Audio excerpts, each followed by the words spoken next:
अस्सलाम वालेकुम नाज़रीन, इमरान याकूब खान साहब और फैसल चौधरी साहब के साथ मैं हूं Samina Pasha. Programme view point में आपको खुशामदीद कहती हूं। इंसदादे करप्शन के आलमी दिन पर वज़ीर आज़म शहबाज शरीफ साहब को एक अच्छी खुशखबरी मिली है। वो ये कि डेली मेल ने उनके हवाले से जो स्टोरी शाया की थी 14 जुलाई 2019 को, उसके हवाले से उन्होंने माजरत कर ली है, माफ़ी मांग ली है और उसको बाकायदा पब्लिश भी किया है। और इसके साथ साथ जो PMLN है उनकी जानिब से इसका बड़ा खैर मकदम किया गया है। बहुत ज़्यादा खुशियाँ और जश्न मनाया गया है कि जनाब क्लीन चिट मिल गई है वज़ीर आज़म शहबाज शरीफ को और जो है उन्हें क्लियर करार दे दिया गया है। जब ये खुशियाँ मनाई जा रही थी तो डेविड रोज़, वो सहाफ़ी जिन्होंने ये स्टोरी फाइल की थी, उन्होंने एक ट्वीट किया, बल्कि ट्वीट का एक पूरा सिलसिला जारी किया जिसमें उन्होंने कहा कि जनाब सिर्फ एक पॉइंट के हवाले से हमने माजरत की है कि नैब का उसके ऊपर एलिगेशन जो था वो वैसा नहीं था जो हमने लिखा, लेकिन बाकी जो हमारे इल्ज़ामात हैं वो अपनी जगह, हम अपने मौक़िफ़ पर कायम हैं। अब इस स्टोरी में आखिर ऐसा क्या है, कौन इसको प्ले कर रहा है, ये किसकी जीत है, किसकी हार है, क्या कोई आउट ऑफ कोर्ट सेटलमेंट हुई है या मेरिट पर केस का फैसला हुआ है, और अगर मेरिट पर हुआ है तो किसने किसको हर्जाना दायर किया है। क्योंकि आपको याद होगा कि बुनियादी तौर पर तो ये हर्जाना दायर किया था, दावा दायर किया था वज़ीर आज़म शहबाज शरीफ साहब ने हत्तक इज़्ज़त कानून के तहत। तो अगर वो ये केस जीते हैं तो क्या डेली मेल ने उनको कोई रकम अदा की है? डेविड रोज़ के मुताबिक कोई रकम अदा नहीं की गई। तो ये किसकी जीत है और किसकी हार है, इसके ऊपर करेंगे बात। और थोड़ा आगे चलकर बात करेंगे कि जो इस वक्त राना सनाउल्लाह साहब हैं, बड़े कॉन्फिडेंट नज़र आ रहे हैं और उन्होंने कहा है कि जनाब आप तोड़ें, हम तैयार हैं। इस कॉन्फिडेंस के पीछे वजह क्या है और वाकई वजह क्या है कि क्यों नहीं अब PTI असेंबली तोड़े, जबकि वो बार बार क्लियर कह चुके हैं कि हम असेंबलियाँ तोड़ेंगे। ये ताख़ीर क्यों हो रही है, इसके ऊपर भी बात करेंगे। आप सबको खुशामदीद कहती हूँ। बात का आगाज़ करेंगे इमरान साहब से। तब डेली मेल की जो कहानी है वो तो अब काफ़ी हद तक सब इसको डिस्कस कर ही चुके हैं, लेकिन बात वही है कि हत्तक इज़्ज़त का दावा था बुनियादी तौर पर वज़ीर आज़म की जानिब से, लेकिन उस दावे में अगर वज़ीर आज़म जीते हैं तो फिर तो उन्हें कोई रकम अदा की जानी चाहिए, लेकिन उन्होंने अपॉलजी कर ली। तो उसके बाद जो है वो आउट ऑफ कोर्ट सेटलमेंट कह रहे हैं और वो कह रहे हैं हम अपने मौक़िफ़ पर कायम हैं। तो आपके नज़दीक ये किसकी जीत है, किसकी हार? बिस्मिल्लाहिर्रहमानिर्रहीम। समीना, सीधी सी बात है, बिल्कुल हत्तक इज़्ज़त का ये केस था, लेकिन मुस्लिम लीग नून और ख़ास तौर पे वज़ीर आज़म मियाँ शहबाज शरीफ की तरफ से देखें तो उनकी नज़र में ये दूध का दूध और पानी का पानी हो गया। ये जो इस तरह के केसेस होते हैं, इसमें होता क्या है, बिल्कुल आपको हर्जाना होता है, लेकिन उस सूरत में कि पहले आपसे वो जैसे डेली मिरर उन मेल ने उनसे माफ़ी मांग ली है, अब अगर वो ये माफ़ी कबूल ना करते तो फिर तो ये था कि केस आगे चलता और फिर उन्हें वो जुर्माना होता और वो जुर्माना अदा करते। लेकिन जब उन्होंने माफ़ी मांग ली, अपनी स्टोरी भी वहाँ से हटा दी इनकी, और उन्होंने कहा कि जनाब हमसे गलती हुई है, हमने ये गलत खबर छापी थी, हम उस पर माज़रत ख़्वाह हैं, तो उसके बाद फिर वो हट जाने वाला अगला स्टेप वैसे ही ख़त्म हो जाता है। अगर मियाँ शहबाज शरीफ उसके बाद भी इसको करना चाहते तो फिर वो अगर माफ़ी कबूल ना करते तो फिर वो मामला था। बाकी रह गई ये बात। इसमें इमरान साहब बतौर सहाफ़ी एक चीज़ का मैं ज़रूर आपसे आपका उस पर तज्ज़िया ज़रूर चाहूँगी कि एक जानिब हम ये देख रहे थे कि अभी पिछले महीने ये खबर आई थी कि ताख़ीर करने पर जवाब जमा कराने में कोर्ट ने तो शहबाज शरीफ साहब को 13 दिसंबर की डेडलाइन दी थी कि आपने जुर्माना अदा करना है। तो एक तरफ जब वो जुर्माना अदा करना पड़ रहा था उन्हें, तो ऐसे में डेली मेल को क्या ज़रूरत पेश आई कि वो ये मुआफ़ी छापते? उसमें आपको याद होगा हमने इसी प्रोग्राम में बैरिस्टर अब्दुल मलिक साहब को लिया था UK से, और उन्होंने ये बताया था कि वो इसलिए जुर्माना नहीं उन्हें कह रहा, उन्होंने सिर्फ ये उसमें जवाब देना था हाँ या ना में कि क्या वो डेली मिरर की इस बात से एग्री होंगे या वो आगे इस केस को चलाना चाहते हैं। वो क्योंकि उन्होंने मुकर्रर दिनों में टाइम नहीं दिया था, तो अपना जवाब नहीं दिया था, इसकी बिना पे उनको वो जुर्माना किया गया था। लेकिन हाँ जी, वो उसमें ये नहीं था मामला। अब ये चीज़ें देखें कि होता ये है कि डेविड रोज़ की जो आपने बात की अपने इंट्रो में कि जी उन्होंने एक ट्वीट की सीरीज की और उस पे उन्होंने ये लिखा पूरा 5 हाँ जी, लेकिन एक बात को समझे कि अगर वो इतने ही सच्चे हैं तो फिर डेली मेल ने वो स्टोरी जो है अपनी उससे ख़त्म क्यों कर दी? अगर तो उनके इल्ज़ामात थे तो वो माफ़ी मांग के बाकी स्टोरी तो रहने देते, लेकिन उन्होंने तो पूरी स्टोरी वहाँ से हटा दी है। इसका मतलब है कि वो पूरे उस पे उन्होंने हटाया, उसे यकीन नहीं है। दूसरी बात कि डेविड रोज़ का अपना माजी अगर आप देखें तो वो कितने को मिस्टर क्लीन है, बड़ी माजरत के साथ वो खुद हमेशा से एक मुतनाज़ किरदार रहे हैं। और उसमें आपको ये अगर उनकी थोड़ी सी हिस्ट्री बता दूं कि डेविड रोज ने 2016 में एक स्टोरी फाइल की थी जिस पे अदालत ने उनको और डेली मेल को जुर्माना आयद किया था। उसके बाद 2017 में उन्होंने एक पाकिस्तानी निजात टैक्सी ड्राइवर थे वाजिद इकबाल, उनके हवाले से भी एक फेक स्टोरी दी थी। उस पर भी जो है ना उनकी झूठी स्टोरी साबित हो गई थी और उन्हें अदालत से बाहर उनसे तस्फिया करना पड़ा था। तो लिहाजा अगर आप उनकी ये हिस्ट्री देखें ना डेविड रोज की, तो वो कोई क्रेडिबल साफी नहीं है। और डेली मेल भी एक टेबलॉइड किस्म का वहां का पेपर है, कोई बहुत ज्यादा। हाँ जी, ठीक हो गया। चलिए मैं जरा चौधरी साहब का भी इस पे मौक़िफ़ लेती हूँ। चौधरी साहब, बहुत सारे लोगों का ये कहना है कि अभी तो केस खत्म नहीं हुआ है, ये एक किसी हद तक उन्होंने एक पॉइंट पे सिर्फ जो है वो माफी मांगी है, बाकी तो उनके इल्जामात वो कह रहे हैं अपनी जगह मौजूद हैं। तो क्या PMLN ने जल्दी मिठाई खा ली है, जो कि अक्सर इनके ऊपर कहा जाता है कि ये जल्दी मिठाई खा लेते हैं? वहाँ पे देखिए ये केस जो है वो सेटलमेंट के केसेस होते हैं। इंग्लैंड में और यूरोप में मुख्तलिफ जो मामलात होते हैं उनमें settlements, out of the court settlement बड़ी रूटीन की बात है।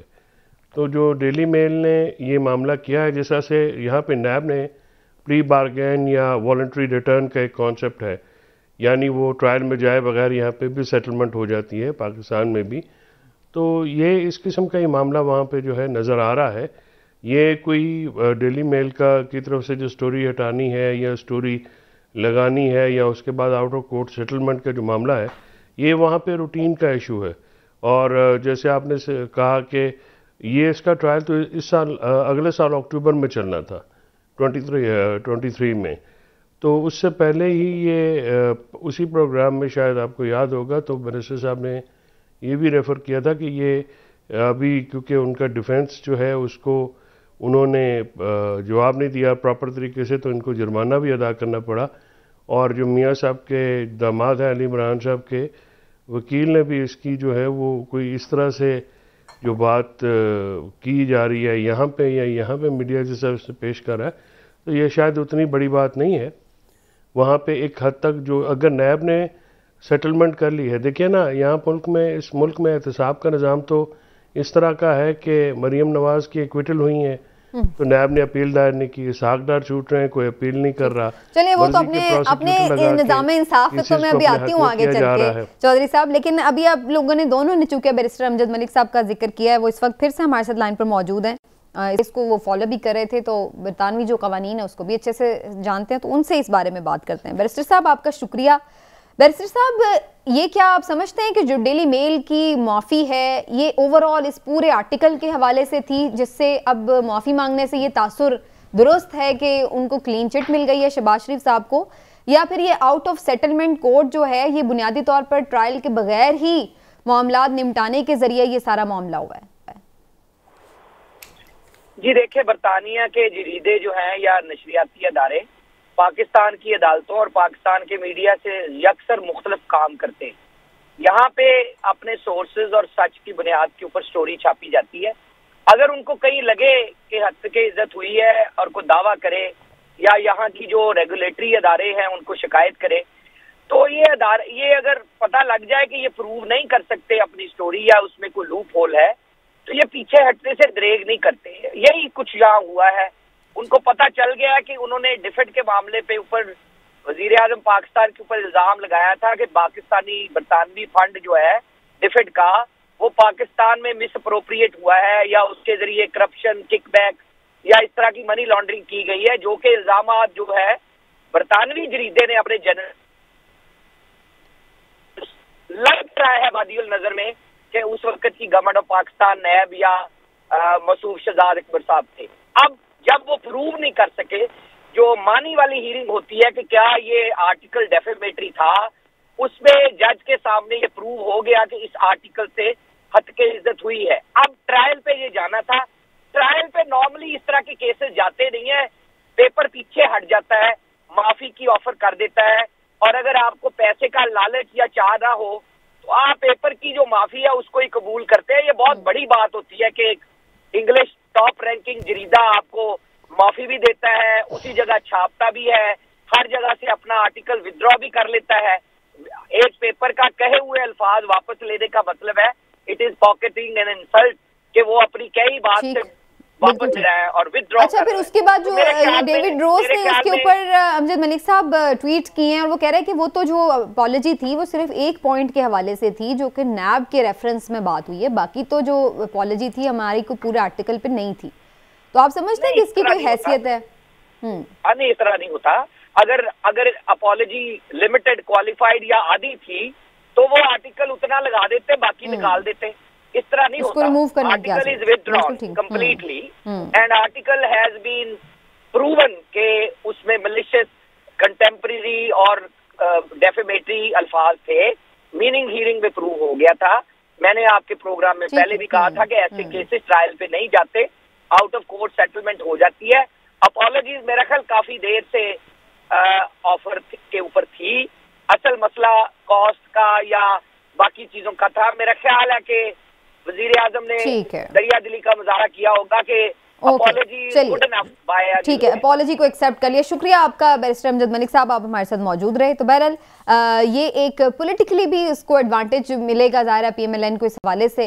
वो कहते हैं कि जनाबी उनकी जीत है और वो इसको इसी तनाजुर में देखेंगे कि वज़ीर आज़म साहब को क्लीन चिट मिली है, जबकि PTI जो है उसको इसके जो एहतसाब का एक उनका नैरेटिव था उसको झटका लगेगा। लेकिन दूसरी तरफ एक झटका और भी उन्हें लग रहा है, वो ये कि तोशा खाना के मामले पर कल ऑडियो लीक होती है खान साहब की, एहलिया की, बुशरा बीबी साहिबा की और जुल्फी बुखारी साहब की, जिसमें वो घड़ियों की खरीदो फरोख्त के हवाले से बातचीत कर रहे हैं। तो ऐसा बज़ाहिर नज़र आ रहा है कि इस केस में या ये जो तोशा खाना मामला है ये अभी आगे चल रहा है। लेकिन चौधरी साहब, आपके नज़दीक ये जो कल ऑडियो लीक हुई है इसकी क्या हैसियत है? ये कितनी की कोई डेंजरस है तोशा खाना केस के लिए, घड़ी के मामले पर? पहले तो जो तोशा खाना केस हमें पता लगा था कि वो तो को अबू धाबी में कोई उमर ज़हूर नामी शख्स हैं, उन्होंने ख़रीदी। अब ये जो नई ऑडियो टेप आई है इसके मुताबिक ये जुल्फी बुखारी साहब ने इसको किया है। जो जुल्फी बुखारी साहब क्योंकि ट्रैवल कर रहे थे वो नहीं आ सके शो पे, तो मेरी उनसे जो बात हुई वो उन्होंने कहा कि ये फेक ऑडियो है और जिस तरह से राना शमीम केस में मियाँ साकिब निसार की ऑडियो जोड़ के बनाई गई थी और बाद में राना शमीम ने उस पर अपना अपॉलॉजी भी की और उससे वो पीछे हट गए, तो वो उन्होंने कहा कि इसका फ्रांसिक भी करा लें, तो उन्होंने तो अक्सर इसको डिनाई कर दिया। तो तोशा खाना का जो केस है बुनियादी तौर पे तो वो केस जो है लीगली तो वो बनता नहीं है। उसकी वजह यह है कि जो रूल्स के मुताबिक एक असेसमेंट हुई है, असेसमेंट के बाद जो प्राइस तय हुई वो पैसे दिए गए अकाउंट बैंकिंग ट्रांजैक्शन है उस पर टैक्स भी पे किया गया। अब उसको तोशा खाने को अगर आप ये कहें कि एक जैसे अगर मैंने एक चीज़ ली किसी जगह से भी रूल्स के मुताबिक, मैंने लॉ के मुताबिक ली, उसके बाद तो वो मेरी प्रॉपर्टी है, मैं उसको बेचूं या रखूं, डिस्पोज ऑफ करूं, उस पर कानूनी तौर पे तो कोई ऐसी कदगन सामने नज़र नहीं आती है। कानूनी तौर पे तोशा खाना में दो चीज़ें जो हैं वो रूल्स के मुताबिक नहीं दी जा सकती थी, एक तो गाड़ियाँ और दूसरा एंटीक्स। लेकिन इस मुल्क में ये भी देखा है कि आसिफ जरदारी साहब और मियां नवाज शरीफ साहब ने गाड़ियाँ भी लीं, औने पौने दम और जसर रजा गिलानी साहब ने उनके साथ मिलकर रूल्स रिलैक्स किए और एक नैब में ऑर्डिनेंस भी एक रेफरेंस भी इस सिलसिले में आया। तो पाकिस्तान में जैसे हम पहले बात कर रहे थे, लेकिन खान साहब का घड़ी का मामला आपके नजदीक कोई डेंजरस नहीं है, लेकिन इस पे ठीक है, लेकिन इस पे इमरान साहब जो ऑडियो लीक है उसमें चलिए उसको एक तरफ अगर हम रख भी दें, लेकिन जनरली भी जो घड़ियों का मामला है, क्या आपको लग रहा है कि ये खान साहब की नाअहली की तरफ मामला जाएगा? क्योंकि अब तो एक और भी हवाले से जो सीता वाइट केस है उसके हवाले से भी अब उनके ऊपर एक और नाअहली के लिए रेफरेंस जो है वो लेके आया जा रहा है। उसमें लाहौर हाई कोर्ट में उस पर पिटिशन भी कर दी गई। समीना, प्रॉब्लम पता क्या है? प्रॉब्लम ये है कि PTI का और खान साहब का अपना जो बयानिया है ना तोशा खाना और इन गड़ियों को लेके, उसमें इतने सुराख हैं कि एक से एक बात नहीं मिलती। रोज़ाना को मुतजाद चीज़ सामने आ जाती है। देखें, हम ये मान लेते हैं कि ये फेक है ऑडियो, क्योंकि हमने तो नहीं सुनी अपने कानों से, ये उन्होंने एक वीडियो लीक की।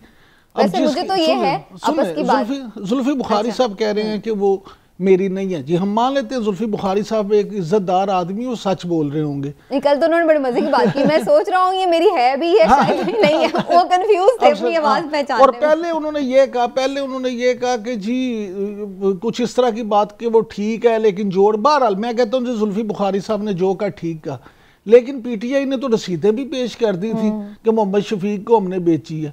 तो शफीक साहब तो कहते हैं मैंने ये गाड़ी खरीदी नहीं। यानी इसका मतलब आपने जो रसीदें भी दी, तो क्या हमारे सब सियासतदान झूठी रसीदों के कायल हैं? यहाँ जो भी सियासतदान होगा तो रसीद देना नहीं चाहता, अगर देता तो झूठी या खुद ही बना के अपनी मर्जी से दे दी।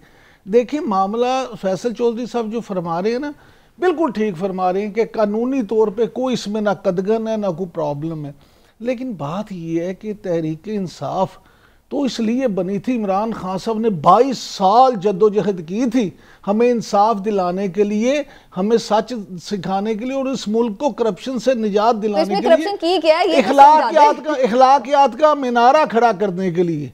तो इखलाकियात वो कहाँ चले गए? तो इसमें कौन सी गैर अखलाकी बात है? एक चीज आपकी है, आप उसे आपने मिस डिक्लेयर किया है और आपने लिया इस नीयत से कि उसी दिन लेके उसी दिन बेच दिया और मिस डिक्लेयर किया आपने। उसको 50% पहले कहा कि हम 50% कीमत करेंगे, उसके बाद बैक डेट में उसको 20% देके ये सब इखलाकियात के मुताबिक है। लेकिन इसमें एक चीज है, मैं जरा ये चौधरी साहब से भी क्लियर कर लूं। चौधरी साहब, एक जगह मैंने ये भी चीज पढ़ी कि ये तोशाखाना के रूल्स में ये भी बात है कि आप कोई चीज अगर रखते हैं तो उसकी 4 मंथ्स के अंदर आप जो है अदायगी कर सकते हैं, और ये जो अदायगी है वो 4 महीनों के अंदर ही की गई है। तो क्या इस बात ये बात सही है? और क्या वाकई अगर वो 4 महीने पहले डेट के मुताबिक 20% अदायगी होनी थी और 4 महीने बाद वो 50% होनी थी, तो इस तरह से ये फिर इस तरह नुकसान पहुंचा है इस केस में?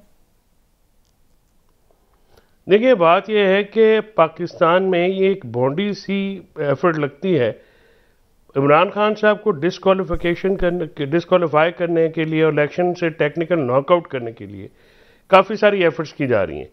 अब देखिए सर्वेस के मुताबिक मार्च में सर वो ठीक है, लेकिन मैं तो कानूनी राय आपसे पहले पूछ रही हूं, पहले उसका तो बता दें, फिर वो पॉलिटिकली इसको कैसे मुझे जरा जुमला मुकम्मल कर लेने दें, मैं जरा टेक्निकल डिस्टेंस में हूं तो मुझे थोड़ा इजाजत दिया कीजिए। बात यह है कि ये जो आप ये तो एक फैक्चुअल एस्पेक्ट है ना कि कब पेमेंट हुई, मामला सब जुडिस है कोर्ट में। ये वहाँ पे जब इलेक्शन कमीशन में जो पीटीआई के वकला हैं वो ये कहते हैं कि ऐसा कोई ऐसी बात नहीं है, कानून से हट के रूल्स के मुताबिक कोई हर चीज़ की गई है, कानून से हट के कोई बात नहीं की गई और सारी transactions very much with in the bounds of law है और उसमें कोई ऐसा झोल नहीं है। जो इलेक्शन कमीशन का फैसला है उसमें भी काफ़ी ज़्यादा जो है वो लकूनास हैं। तो अभी मामला क्योंकि वहाँ पे ट्रायल कोर्ट में है, अभी ट्रायल कोर्ट में जब ये आएगा तो ये मामला उसके साथ मज़ीद खोलेगा। मतलब मेरा मकसद बात करने का ये है कि तोशाखाना केस में समेत जो दूसरे भी केस हैं उसमें डिस्क्वालिफिकेशन की गुंजाइश मुझे तो नज़र नहीं आती। ये बात एक अलहदा बात है सियासी तौर पे अगर कोई बयानिया बनाए या अखलाकी तौर पे। और जहाँ तक वो शफीक साहब का ताल्लुक है तो इमरान साहब हमारे पुलिस के में तो हाथी चला जाए तो वो बाहर निकल के कह रहे तो मैं चिड़ी हूँ, मैं हैरान हूँ, मैं कुछ और हूँ। तो यहाँ पे तो कुछ भी हो सकता है। यहाँ पे तो मतलब जिसका तो दिल करता है जिसको ले जाए रात है किसी थाने में रखें। एक बात चौधरी साहब की जो है ना उसको तो ऐसा लग रहा है कि बादियो नजर में देख सकते हैं हम कि हर सूरत ऐसा लग रहा है कि डिस्क्वालिफिकेशन चाहिए खान साहब की, जिसके लिए पुराने केसेस भी निकाल के सामने रखे जा रहे हैं। अब ये भी केस निकाला गया है कि जी मुबैना तौर पर उन्होंने अपनी मुबैना बेटी को डिक्लेयर नहीं किया उसमें कागजात नामजदगी में, लिहाजा ये उन्होंने उसमें नहीं पूरे उतरते सादिक और अमीन तो उन्हें नाअहल किया जाए। तो आपको लगता है कि बुनियादी तौर पे इसमें बदनीयती ही है डिस्क्वालिफिकेशन की, वरना ये कोई आज तो नहीं किसी को पता चला कि ये भी एक केस था खान साहब के हवाले से? देखिए बात ये है कि मैं ज़ाती तौर पे ना ये समझता हूँ कि हमारा मज़हब भी हमें इस बात की तलकीन करता है और कुछ इखलाकी कदरें भी होती हैं जो फिर मैं गुजारिश करूँगा कि शायद हमारे माशरे में नापेद होती जा रही हैं। इस तरह की जातियात पे बात नहीं करते, लेकिन मैं तो उस केस के हवाले से बात करूं कि अब ये उस पे वो आ गए। केस है वो अदालतों में साबित होगा कौन सच्चा है कौन झूठा है, और लोग तो ये भी कहते हैं कि अमेरिका की अदालत में तो साबित भी हो चुका है सारी चीजें, लेकिन हम उस बहस में हाँ जी मैं तो उस बहस में पढ़ना ही नहीं चाहता। मैं सिर्फ ये बात कहता हूँ कि फैसल चौधरी साहब जो है ना, देखिए हम तीनों में से सबसे ज्यादा तो कानून को वही समझते हैं, माहिर कानून भी हैं, हमारे इंतहाई जो है ना जहीन तजियाकार भी हैं। उनकी किसी बात को मैं चैलेंज तो नहीं कर सकता, नहीं करें लेकिन सुन लें, लेकिन घबराना नहीं सुन लें, लेकिन दस बस्ता ये दरख्वास्त जरूर कर सकता हूँ कि जनाब आपकी बातें बिल्कुल ठीक हैं, हो रही होंगी कोशिशें इमरान खान साहब को नाअहल करार देने की, हो रही होंगी कोशिशें कि उनको इलेक्शन से बाहर रखा जाए, क्योंकि बज़ाहिर ये ऐसा लोग उनके मुखालिफ समझ रहे हैं कि शायद इस वक्त वो अपनी मकबूलियत की पीक पे हैं। लेकिन क्या ये बात आप इससे इनकारी हैं कि इमरान खान साहब या मियाँ नवाज शरीफ या आसफ अली जरदारी या कोई भी ऐसा शख्स जो कौम को लीड करने जा रहा हो, उसकी ज़िंदगी में भी इखलाकियात का कोई मियार तो होना चाहिए। ये तो नहीं है सिर्फ कि हम सिर्फ ये बात कर दें कि जनाब वो लीडर है तो उसको 7 खून माफ़ हैं, और एक आम आदमी के लिए वो बेचारा 92 भी काट ले तो यहाँ लाहौर में आपको पता है कि जो सब 92 पे अब सिर्फ जुर्माना ही नहीं होता, अब तो मुकदमा भी होएगा, मुकदमा भी होता है। यानी एक आदमी, चलिए जी ब्रेक लेते हैं और ब्रेक से वापस आते हैं तो फर्दर बात करते हैं कि पॉलिटिकल महाज पर और क्या क्या गेम्स चली जा रही हैं, मुलाकातें हो रही हैं। बड़ी आरिफ अलवी साहब की इसहाक डार साहब से भी हुई हैं, क्या उसमें पैगाम रसानी हुई है, उस पर भी बात होगी। और फिर ये कि असम्बलियाँ तोड़ने के जो चैलेंज एक दूसरे को दिए जा रहे हैं वो किधर जाके पहुंचेंगे ब्रेक के बाद।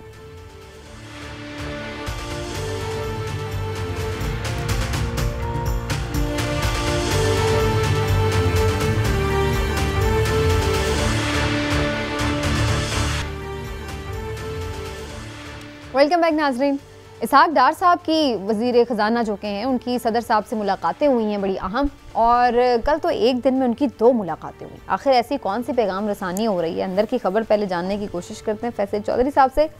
चौधरी साहब, क्या पैगाम कोई ख़ास लेके आए हैं डार साहब? नवाज शरीफ साहब का कोई पैगाम पहुँचाया है उन्होंने इमरान खान साहब के लिए? किस नुक्ते पर बात हो रही है? देखिए, आपको याद होगा हमने इसी प्रोग्राम में ये बात पहले भी बताई और कंसिस्टेंटली हम बताते रहे हैं कि अलवी साहब की कोशिशें जो हैं वो रंग लाएंगी। 5 मुलाकातें हो चुकी हैं फैसल चौधरी की और फैसल चौधरी साहब जरा रुक जाएं, यहाँ रुक जाएं, हम सुनवा देते हैं। हम सुनवा देते हैं क्योंकि ये हमने ही सबसे पहले इस यहाँ पे खबर दी थी इसी प्रोग्राम में। सुनाएंगे जरा पहले वो शॉर्ट चौधरी साहब का। अलवी साहब की जो कोशिशें हैं, बज़ाहिर उनका एक बयान भी आया था, लेकिन वो उसमें कुछ फर्दरेंस होगी, एडवांसमेंट होगी। और आज की जो मुलाकात है, मैं आपको ये बता दूं कि इसहाक डार साहब की एक मुलाकात, ये जो रिपोर्ट हुई है, इससे एक कल गुज़िश्ता रात भी रिपोर्टेडली स्टेटली एक मुलाकात सदर मुमलकत से उनकी हुई है। और उसके बाद जो है वो इसहाक डार साहब, शहबाज शरीफ साहब जब पीछे हुए तो इसहाक डार साहब जो है उनको नवाज शरीफ साहब ने ये लगाया है कि वो आगे आए। जो सदर अलवी साहब की कोशिशों को जो भी वो करेंगे उसमें इमरान खान साहब की ताईद हासिल होगी।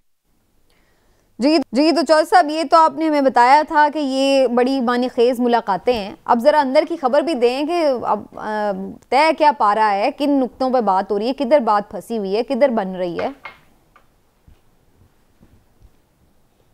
देखिए, बातचीत जो है वो इस वक्त तो 5 मुलाकातें हुई हैं, उसमें ज़ाहिर है कोई ना कोई एजेंडा जो है वो डिस्कस हो रहा है। मेनली जो मेरे ज़राए के मुताबिक जो मेरे सोर्सेज मुझे कंफर्म कर रहे हैं, एक ये बात अब इस बात पे पहुंच चुकी है कि वफाकी हुकूमत को ये पैगाम दे दिया गया है कि मईशत की जो सूरत हाल है वो आपसे कंट्रोल नहीं हो रही, मुल्क आपसे नहीं चल सकता है। लिहाजा आप इस पे 2 ऑप्शन हैं। एक ऑप्शन ये है कि फौरी तौर पे इलेक्शन कराए जाएं, ज़ाहिर है PTI की ये डिमांड है।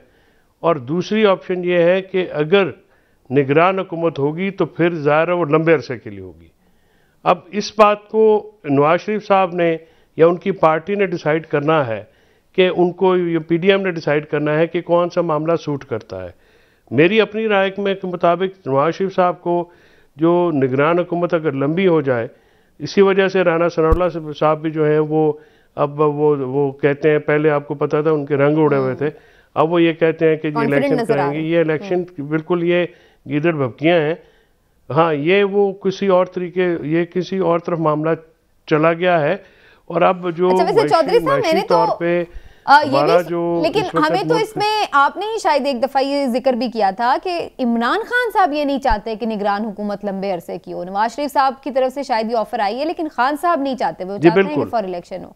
तो अब आप ये कह रहे हैं कि नवाज शरीफ साहब को ये सूट नहीं करेगा? इमरान खान साहब नहीं, मैं ये अर्ज कर रहा हूँ कि इमरान खान साहब ने तो कह दिया है, पीटीआई तो ऑन रिकॉर्ड है कि वो लंबा निगरान सेटअप नहीं उनको काबिल कबूल। और वो आइन के मुताबिक अगर इलेक्शन होते हैं तो जो आइन में टाइम पीरियड दिया गया उसके मुताबिक इलेक्शन चाहते हैं, और वो जल्दी से जल्दी इलेक्शन करवाना चाहते हैं। अब ये फैसला नून लीग का है, मियां नवाज शरीफ का है कि उनको निगरान सेटअप जो है वो ज़्यादा लंबे अरसे के लिए चाहिए, इलेक्शन चाहिए। क्योंकि देखिए इस वक्त मियां नवाज शरीफ को ये जो सारा मामले में अगर कोई बेनिफिशरी है पॉलिटिकल इस सिचुएशन का, तो वो मियां नवाज शरीफ, उनकी फैमिली है। उनके सारे केसेस ख़त्म हो रहे हैं, वो तो वहाँ पे जो है वो बिल्डअप कर रहे हैं। सलमान शहबाज भी कल वापस आ रहे हैं, हमजा भी एक्विट हो गए हैं, शहबाज शरीफ भी एक्विट हो गए हैं। चलिए इसमें मैं 1 मिनट में आती हूँ दोबारा, क्योंकि सियासी तौर पर यही फैसला ये उन्होंने करना है। ये फैसला अब नवाज शरीफ ने करना है या नून लीग ने करना है?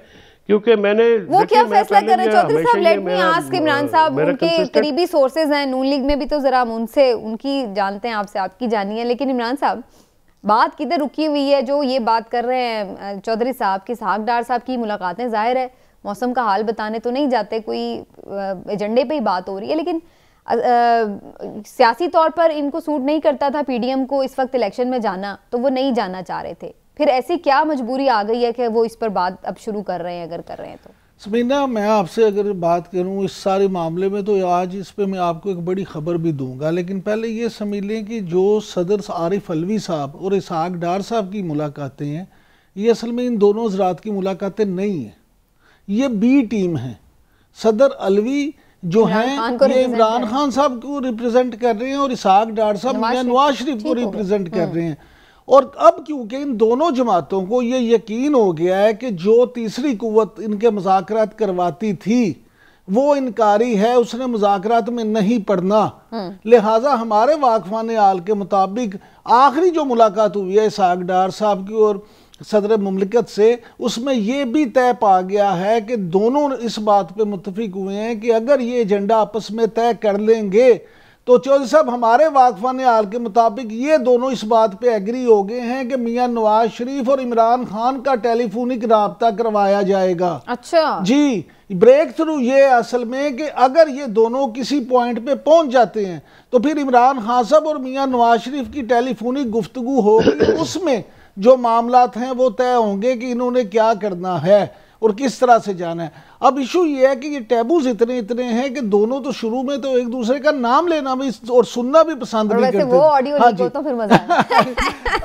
अब मामला ये इस हद तक आ गया है कि दोनों के नुमाइंदे इस बात पे राजी हो गए हैं कि ये ऐसे हालात बन जाए कि दोनों का राब्ता हो जाए और उसमें फिर कोई मामला तय हो। लेकिन ये उस आखिरी होगा सिर्फ जब सारी चीजें तय हो जाएंगी तो फिर उसके बाद ये होगा। लेकिन इसमें जो लेकिन जो सबसे अहम बात इस सारे मामले हैं, अब वो समझे कि जो फैसल चौधरी साहब कह रहे थे कि नून लीग के हौसले क्यों बुलंद हुए हैं। नून लीग के हौसले इसलिए बुलंद हुए हैं कि उन्हें इस बात का यकीन हो गया, हम तो खैर पहले दिन से यहाँ पे कहते थे कि इमरान खान साहब असम्बलियाँ नहीं तोड़ेंगे।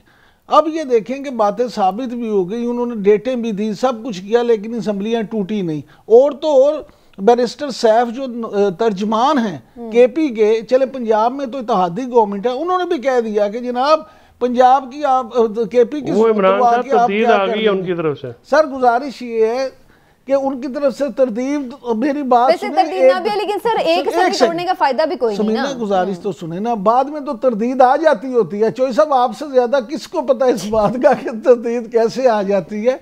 मामला ये है कि जब असम्बलियां आप नहीं तोड़ेंगे तो फिर हाल क्या है? हाल यही है इस वक्त जो असम्बलियां टूटने दे तो जरा 1 मिनट मुझे चौधरी साहब से पूछ लेने दे, इसमें एक और बड़े इफेक्ट बार्ड्स हैं। असम्बलियां टूटे ना टूटे, ये ना हो कि खान साहब और परवेज इलाही साहब की टूट जाए तिड़क करके वो कहते हैं, क्योंकि ये भी एक मुसलसल तलवार लटकी हुई है कि पता नहीं परवेज इलाही साहब भी कहीं एंड टाइम पे कोई सरप्राइज ना दे दें खान साहब को। क्यों नहीं तोड़े फिर असेंबलियां, जब सारा कुछ है तो फिर जल्दी तोड़ लें, ये ना हो बंदा ही बदल जाए।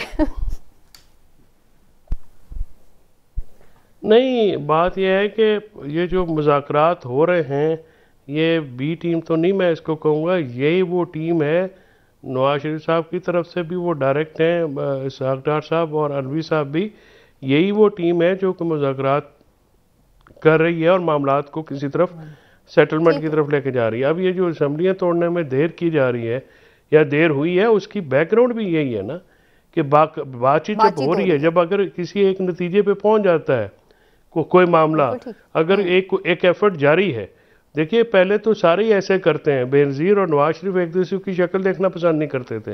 नवाज शरीफ साहब जलसों में कहते थे मेरा बेनज़ीर का नाम सुन के और उनकी जमात का नाम सुन के खून खोलता है, तो वो ऐसी बातें सारे करते हैं। लेकिन जाहिर है बातचीत के अलावा क्या ऑप्शन नहीं, आज आपने ये मान लिया कि इमरान खान साहब को भी उसी सफ में खड़ा कर दिया आपने खुद ही। देखिए मैं परवेज इलाही साहब का मतलब मैं जरा मुझे मुकम्मल कर दें प्लीज। परवेज इलाही साहब की जो कंसर्न है, देखिए वो कोई ऐसी बात नहीं है, पॉलिटिकल पार्टीज में पॉलिटिकल शख्सियात की अपनी अपनी राय होती है, उनकी जो राय है या उनके खदशात हैं या जो उनके रिजर्वेशंस हैं या जिस तरह से वो देख रहे हैं मामलात को, वो इमरान खान साहब के साथ उनकी मुकम्मल तौर पे वो बात शेयर करते हैं।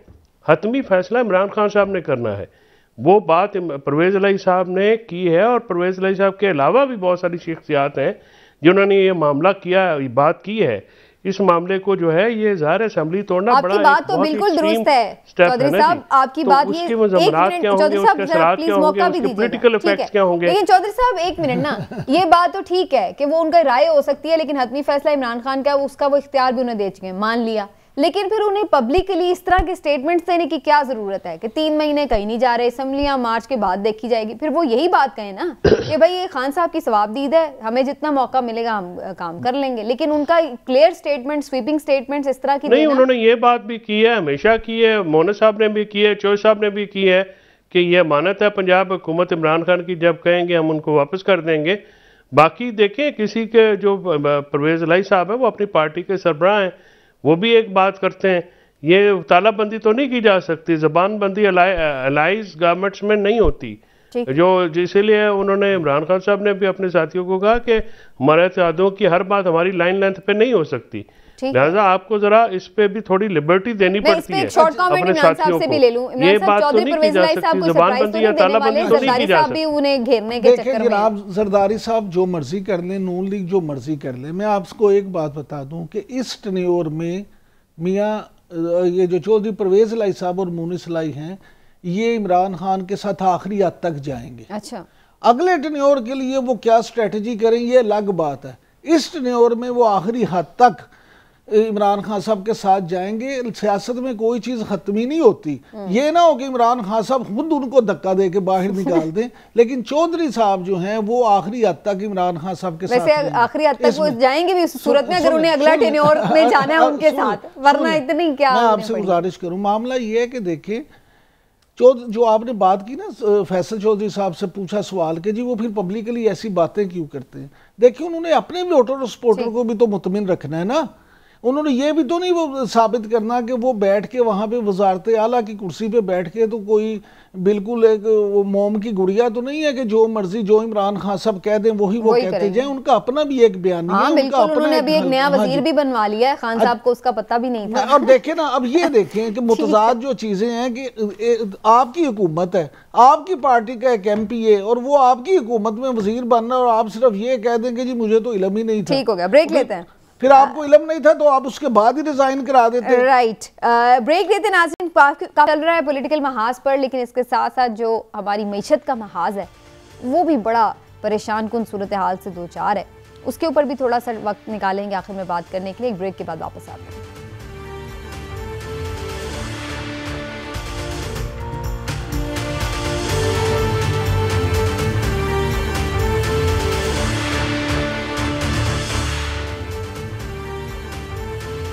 वेलकम बैक नाजरीन। मईशत की सूरत हाल इंतहाई ख़राब है। पॉलिटिकल खींचातानी में जो सबसे ज़्यादा चीज़ मुतासर हो रही है वो पाकिस्तानी मईशत है। कोई कह रहा है कि इलेक्शन ना हो पहले मईशत ठीक हो, और कुछ कह रहे हैं कि मईशत तो ख़राब ही इसलिए हो रही है कि इलेक्शन नहीं हो रहे। आखिर इसका हल क्या है? क्योंकि इस वक्त तो हमें ये नज़र आ रहा है कि कर्ज़ों की अदायगी के लिए फिर से सऊदी अरब की ज़रूरत पड़ गई है। कोशिश की जा रही है कि सऊदी अरब इस मौके पर कोई ताउन कर दे, पाकिस्तान डिफ़ॉल्ट ना करे, और हर वक्त मुसलसल एक तलवार जो है वो लटकी फिर रही है पाकिस्तान की बैनुल-अक़वामी अदायगियों के हवाले से। ये सिचुएशन कब तक प्रोलॉन्ग करेगी और इसका हल किस चीज़ में है, इस पर बात करना बड़ा ज़रूरी है। डॉक्टर खाकान नजीब साहब इस वक्त हमारे साथ मौजूद हैं, माहिर मईशत। उनसे सूरत हाल पर तफसीली बात करेंगे। डॉक्टर साहब बहुत शुक्रिया आपका, आपने फिर से वक्त निकाला हमारे लिए। डॉक्टर साहब सबसे पहले तो ये जो बात हो रही है बार बार डिफ़ॉल्ट के धाने पर आ जाते हैं, कुछ लोगों का तो ये भी मानना है कि हम टेक्निकली डिफ़ॉल्ट कर चुके हैं क्योंकि एलसीज जिस तरह से नहीं खोली जा रही हैं उससे तो यही बज़ाहिर नज़र आ रहा है। सिर्फ ये कि एक अनाउंसमेंट जो है फॉर्मल वो नहीं है, अदरवाइज देखा जाए तो निशानियां पूरी हैं। आपकी इस पर क्या राय है? बिस्मिल्लाहिर्रहमानिर्रहीम, it's always my pleasure to be on GNN.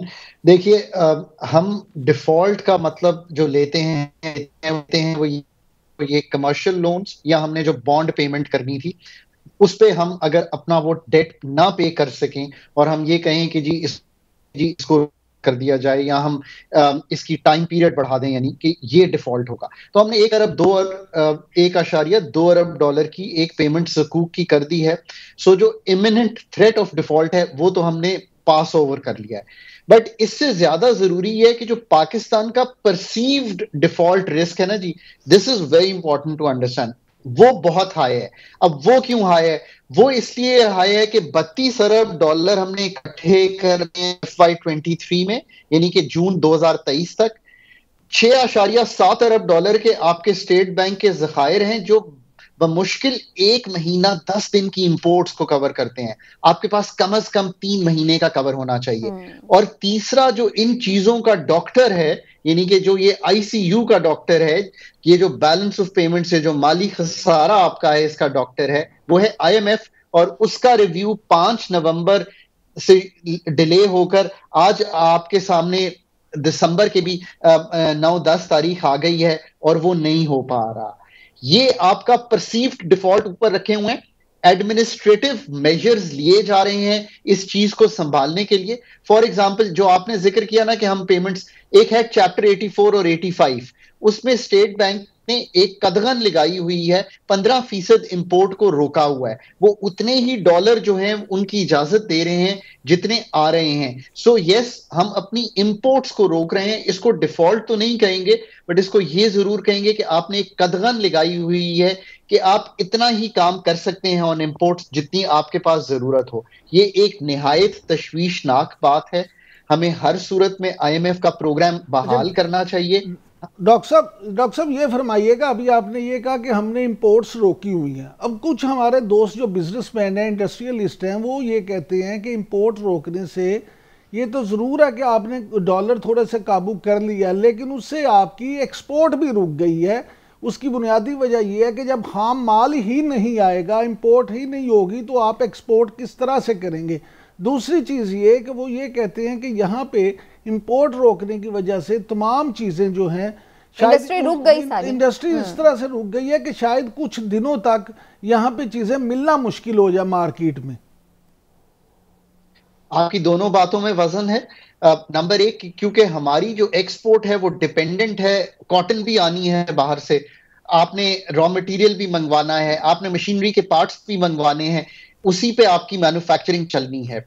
ये बात बिल्कुल बजा है। और आप ये भी देखिए कि जो सिर्फ टेक्सटाइल की इंपोर्ट है उसमें माहाना की बुनियाद पे अगर 1 साल के डेटे को कंपेयर करें नवंबर के डेटे से, तो 400 से 500 मिलियन डॉलर की कमी आ गई है।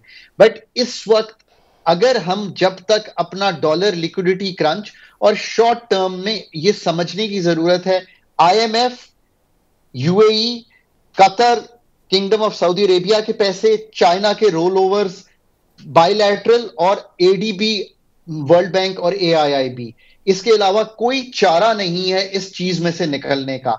प्लस अगर आप ये देखें, हमारी इंपोर्ट 6.5-7 अरब को टेस्ट कर गई थी, अब हम दोबारा तकरीबन 5.25 अरब डॉलर पे आए हैं।